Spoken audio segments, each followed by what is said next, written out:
Ang ganda naman. Totoo? Oh my God! Pet mo talaga siya? No, pero dito yung snake handler. Pero hindi mabigat? Mabigat. Mas matulog to sa akin eh. Then, cute yata siya.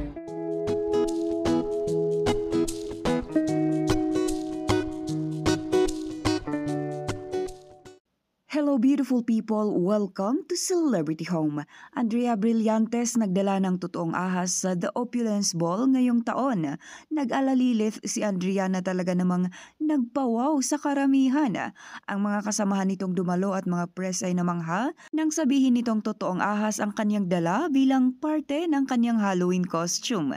Isa ito sa costume na talaga namang hinangaan ng mga netizen lalo na sa social media. Napakagaling ni Andrea magdala ng kanyang costume at sinigurado nitong naiiba. Ito ang ilan sa mga video nito sa The Opulence Ball 2023. Atin itong panoorin pero bago yan, maaari po kayo mag-subscribe sa ating channel para sa iba pa nating celebrity updates.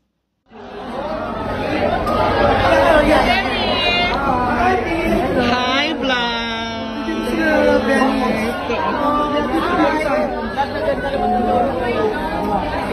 Ang ganda naman. Totoo? Oh my God! Marami na dito. Nakakaloka si Blanc. So, what are you wearing? I'm wearing Erika de la Yeah.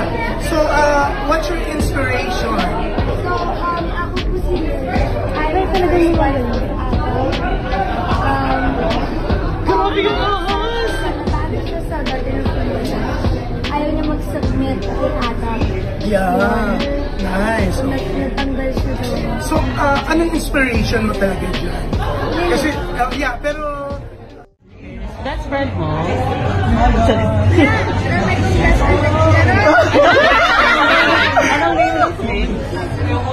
Oh, as in pet mo talaga akala siya? niyo iba din. Ay, chicken. Pet mo talaga siya? No, pero dito yung snake handler. Hindi Pero gusto ko mabigat? talaga mag-alaga ng snake. Kaya kasi, hindi ko kasi kaya mag-snake ng kasi parang... Naawa ka din sa dalawang sa...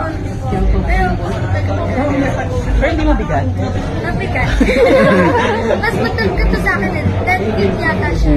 I'm only 4'11", so it's longer than me. I think medyo